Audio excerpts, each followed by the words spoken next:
तो सबसे पहले आप सभी को मेरी तरफ से गुड मॉर्निंग। तो चलिए आज की क्लास स्टार्ट करते हैं। तो आज हम जान लेते हैं पार्ट्स ऑफ सिरिंज, यानी कि सिरिंज के भागों के बारे में, उनके अलग अलग पार्ट्स के बारे में। तो उम्मीद करता हूं कि आप इस वीडियो के अंदर, इस क्लास के अंदर आप अपनी पूरी भूमिका निभाओगे। तो चलिए जानते हैं, क्लास स्टार्ट करते हैं। तो सबसे पहले हम जान लेते हैं लीवर लॉ के बारे में। एक connection between the syringe and the needle, the radius, the risk of needleistic injuries।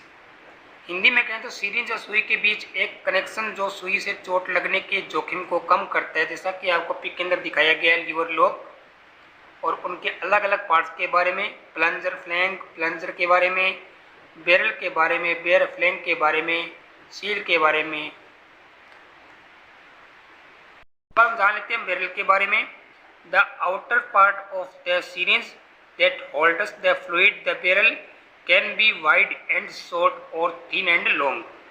Hindi में कहें तो सीरीज का बाहरी भाग जो तरल पदार्थ को धारण करता है, बैरल चौड़ा व छोटा या पतला लंबा हो सकता है, जैसा कि आपको पिक के अंदर दिखाया गया है। उसके बाद हम बात करते हैं प्लंजर की। The inner part of the syringe that moves up and down inside the barrel, the plunger create a vacuum to draw in liquid और प्यूस इट आउट। हिंदी में कहें तो सिरिंज का वह आंतरिक भाग जो बैरल के अंदर ऊपर नीचे चलता है। प्लंजर तरल पदार्थ को अंदर खींचने या बाहर धकेलने के लिए वैक्यूम बनाता है। जैसा कि आपको पिक के अंदर दिखाया गया है, अलग अलग पार्ट्स के बारे में बताया गया है। और इसको प्लंजर और थंब रेस्ट एक ही चीज होती है। उसके बाद हम बात करते हैं fluidic path, A system that convey fluidic, एक ऐसी प्रणाली जो तरल पदार्थ पहुंचाती है। जैसा कि आपको पिक के अंदर दिखाया गया, जो आगे वाला भाग है वो पेशेंट के शरीर के अंदर लिक्विड या जो डोज है वो पहुंचाने का काम करता है। तो इसे कहते हैं फ्लूइडिक पाथ। फ्लूइडिक मतलब द्रव्य पदार्थ। आगे हम बात करते हैं ग्रेजुएशन सिरिंज की। द मार्किंग और lines on the barrel of the syringe that indicate the volume of liquid it holds. Hindi में कहें तो सिरिंज जो बैरल है उसके ऊपर आपको बड़ी बड़ी लाइनिंग दिखाई दे रही है। ये बताती है कि डोज कितनी अंकित की गई है, उसके अंदर डोज कितनी डाली गई है। उसके बाद हम बात करते हैं फिंगर फ्लैंक की। द स्मॉल रेज लिप और wing on the side of the syringe barrel that provide a surface area for users fingers to grip securely when drawing or administering a liquid। Hindi में कहें तो syringe barrel के किनारे स्थित छोटे उभरे होठ या पंख से हैं जो उपयोगकर्ता की उंगलियों को तरल खींचते या देते समय सुरक्षित रूप से पकड़ने के लिए एक सतह क्षेत्र प्रदान करता है। जैसा कि पिक के अंदर देख रहे हैं, फिंगर फ्लैंक आपको दिखाया गया है। उसके बाद हम बात करते हैं bevel, a syringe with a needle that has a bevel which is the angled sharpened tip of the needle. Hindi में कहें तो एक सिरिंज से है जिसमें एक बेवेल होता है जो कि सुई की कोणीय नुकीली नोक होती है। इसी नुकीली नोक से आपके शरीर के अंदर या पेशेंट के शरीर के अंदर जो लिक्विड पदार्थ होता है या द्रव्य पदार्थ होता है वो इंजेक्ट किया जाता है। इंजेक्ट का मतलब होता है डालना। उसके बाद हम बात करते हैं lumen. A lumen syringe refers to the hollow inside space of a syringe needle.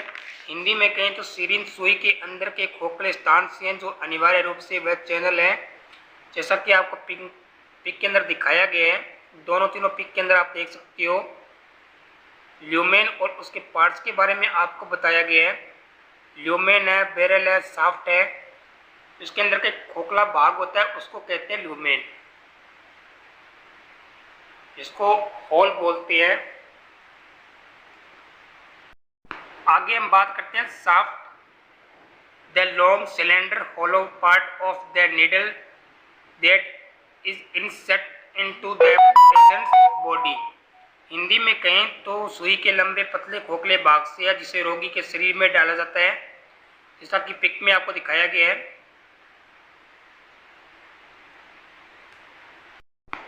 उसके बाद हम बात करते लेते हैं हब की।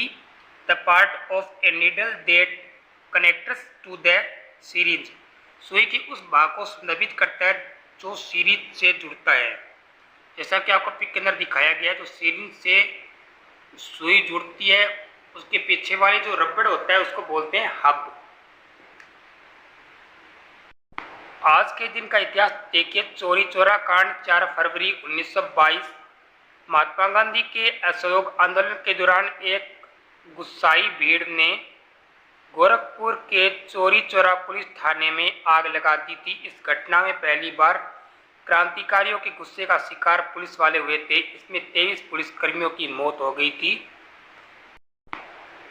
इन पुलिस वालों को शहीद माना गया था क्योंकि वे ड्यूटी कर रहे थे। इसके अलावा 3 सत्याग्रही भी मारे गए थे, उन्हें भी शहीद माना गया। इसी के चलते हर साल 4 फरवरी शहादत दिवस के तौर पर मनाया जाता है। इस हिंसा के बाद महात्मा गांधी ने 12 फरवरी 1922 को असहयोग आंदोलन वापस ले लिया। 6 फरवरी 1922 को गांधी जी ने अपने लेख चौरी चौरा का अपराध में लिखा कि अगर ये आंदोलन वापस नहीं लिया जाता तो दूसरी जगहों पर भी ऐसी घटनाएं होती रहेगी। छोटी सी लाइन देख के, हमारी इच्छाओं से ज़्यादा सुंदर ईश्वर की योजनाएं होती हैं। तो अपनी इच्छा कम कीजिए, ईश्वर पे भरोसा रखिए। जो आप कर रहे हो वो अच्छा कर रहे हो और अच्छा करते रहोगे और आपके साथ अच्छा होगा। अपनी स्टडी पे फोकस करिए, अपने ड्रीम को अचीव करने की पूरी कोशिश करिए। एक छोटी सी लाइन है भाई, जितना जोश तेरी बातों में है क्यों ना उतना जोश तेरे हौसलों में भरा जाए। मुसीबतें तो आती रहेंगी, क्यों न हर मुसीबत से लड़ा जाए। तो उम्मीद करते हैं कि वीडियो अपडेट काफ़ी पसंद आ रही है, तो वीडियो को लाइक शेयर और कमेंट करिए। ऐसी वीडियो आपके लिए और डाली जाएगी, खासकर मेडिकल वालों के लिए। यार कल आरपीएससी आरएएस वालों का एग्जाम था, तो सेंटर से निकलते वक्त बच्चे काफ़ी दुखी नजर आ रहे थे, उनकी आंखें काफ़ी नम थी। तो उनसे मैं एक ही बात कहना चाहूँगा कि यार दुखी होने की कोई ज़रूरत नहीं है।